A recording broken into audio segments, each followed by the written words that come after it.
So when you go to your local auto parts store to buy your windshield wiper blades, this is for a 2018 Jeep Renegade.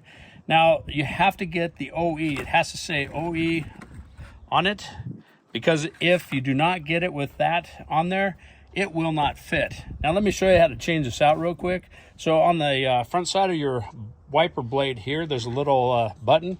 You'll push that in and then you slide it forward, and then what it does just pops right out. All right, so your passenger side or right side is going to be the 20. That's the size, it's 20 inches. And then on the driver's side or the left side, it's 22 inches. So then what you're going to do, you just pop it out. It's going to look like this right here. Okay, so there's your tab. So then you have to flip it around. So your tab is going to be fed in first, so it's going to line up here. So you're going to take and you're going to slide it in, just like this. And then you're going to push it and it'll click. It'll make a clicking sound. And there it locked in place. And that's how easy it is to change out your windshield wiper blade. And I also would pull on it a little bit just to make sure that's locked in place. And now you're good to go.